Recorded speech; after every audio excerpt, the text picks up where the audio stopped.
The following is a today's THV special presentation.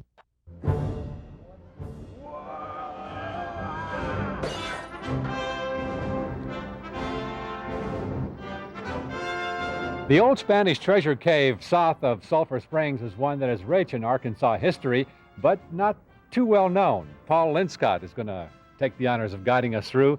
Let's see if we can find that long-lost treasure, huh?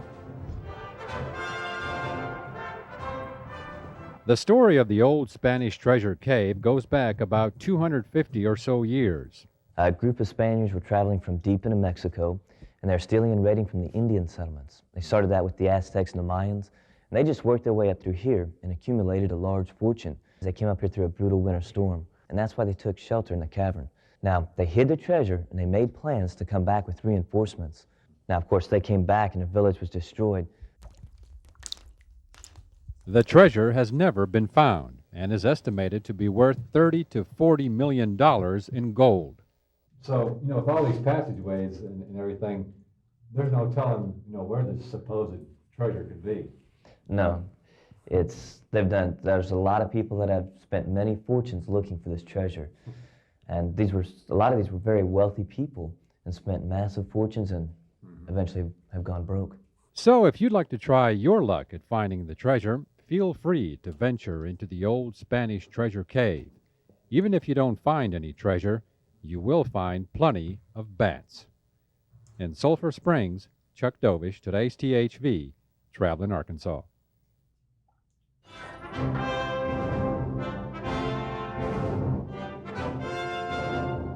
The trip to Hemden Hollow Falls can be done one of two ways: hiking 1,300 feet down a canyon wall, or like we did, canoe for about 4 miles. And then hike only a quarter of a mile to the falls. Either way, the trip is well worth it. Hiking along with us was former State Tourism Director Mike Mills of the Buffalo Outdoor Center. Whew! We're here. So this is it, Mike, huh? The highest waterfall in the state? It's the highest waterfall in mid-America, Chuck. 204 feet? 225. Now that's a sight. It looks like a scene out of, South America or Hawaii. Here it is, right here in the middle of the Ozarks. We got claim on it, Arkansas. Now, of course, I couldn't resist the temptation to go under the falls after first getting attired in a fashionable waterfall suit. All right. Can't forget the hat. Now, if you've never been behind a waterfall, believe me, it's unlike anything you've ever experienced before in your life. Hemden Hollow Falls is definitely one natural treasure that many states only wish they had. Chuck, a picture's worth 1,000 words, and in this case it may be 2 or 3 million. Hemden Hollow is the tallest waterfall between the Rockies and Appalachians. That's about 225 feet of free-falling water, and it's just an awesome place. At Hemden Hollow Falls near the Buffalo National River with photojournalist Kenny Reynolds, Chuck Dovish, today's THV, Travelin Arkansas.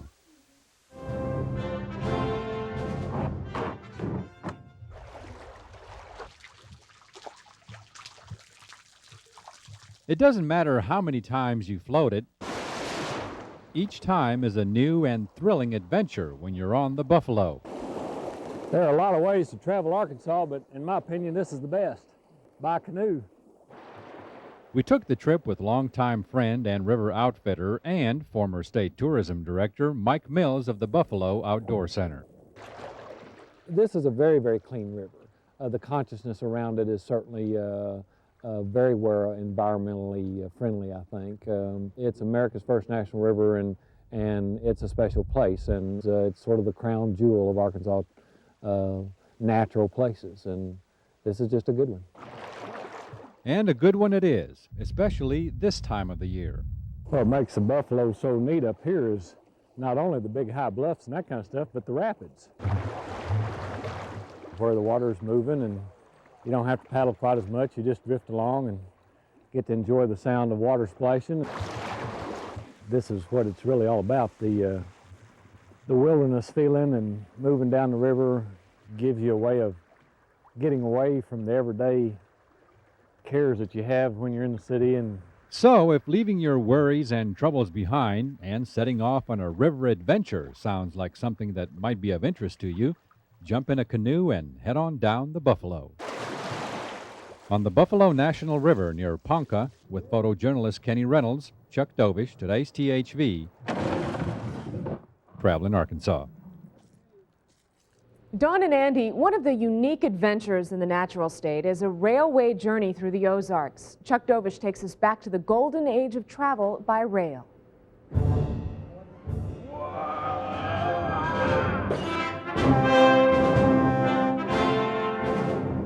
Aboard! Here we go. There's something to this train travel.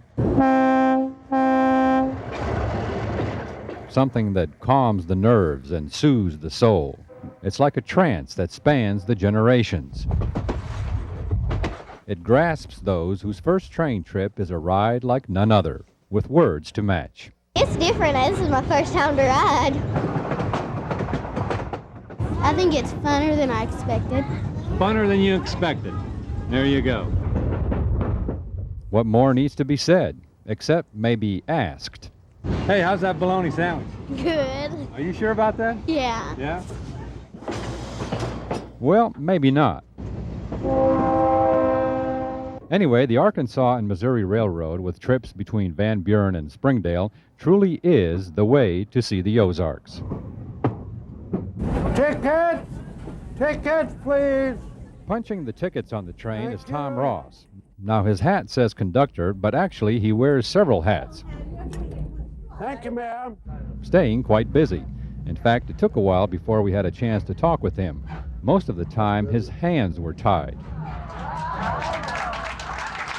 You see, one of the hats Ross wears is that of a magician. Coke, Diet Coke, or Sprite, 50 cents apiece.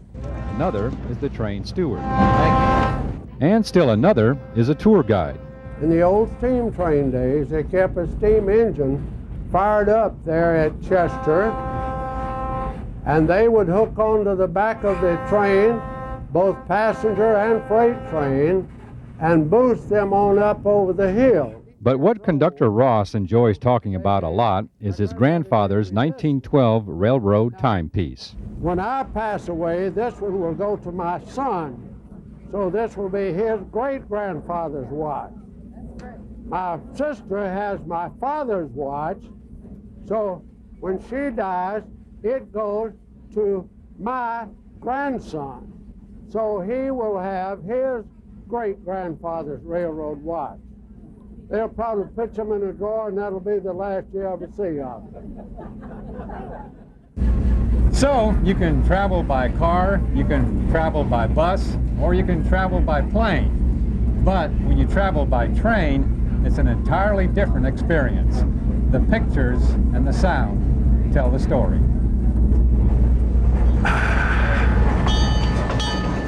There's something to this train travel.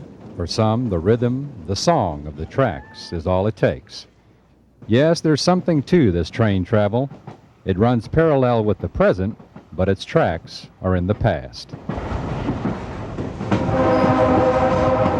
Along the rails in the Ozarks near Van Buren with photojournalist Orrin Hardcastle, Chuck Dovish, today's THV, Travelin Arkansas. Chuck says next Thursday's adventure involves a rope and a very high cliff. A cliffhanger? We'll just have to wait and see. Dawn and Andy. This is the Upper Buffalo Wilderness area, and it's over 50,000 acres of just prime wilderness area. There are no roads into it. There are no four-wheelers. It's open for anyone, hunting, fishing, mostly hiking. Or rappelling.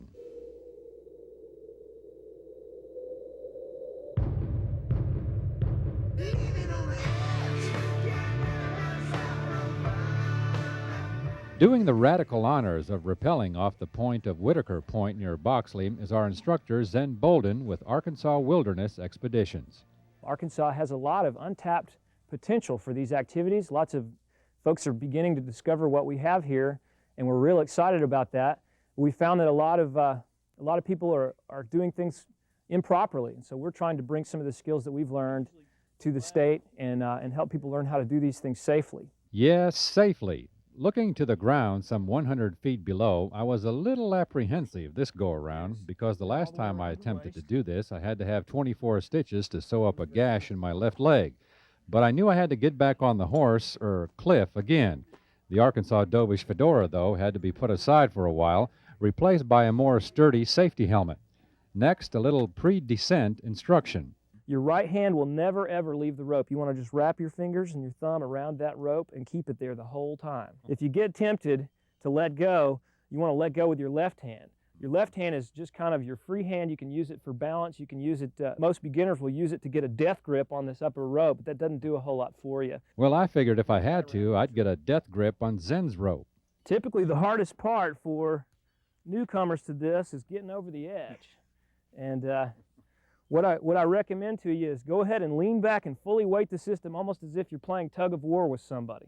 Once you do get over that very unnatural feeling of walking backwards over the side of a cliff, from then on it's just a matter of sliding down the rope.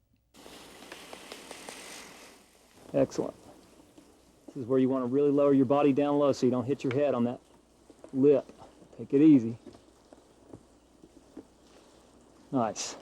Excellent. We're just hanging out up here. You get that funny feeling in your stomach, don't you? What funny feeling? Yes, sir. This is an Arkansas adventure, folks. I'll tell you one thing, though. It'll feel good to get both feet back on the ground, for sure. Come on, come on, come on. There. Ah, yeah. All right, Chuck. Good job. All right, thank you. Very nice. Very nice. Quite a rappel you did there. Hey, I'm just glad I didn't have to get any stitches this time. Near Boxley, with photojournalist Kenny Reynolds, Chuck Dovish, today's THV, Travelin Arkansas. And Chuck says for his next adventure, he might just do some so-called base jumping off the TCBY tower. Of course, he's just kidding. Don and Andy.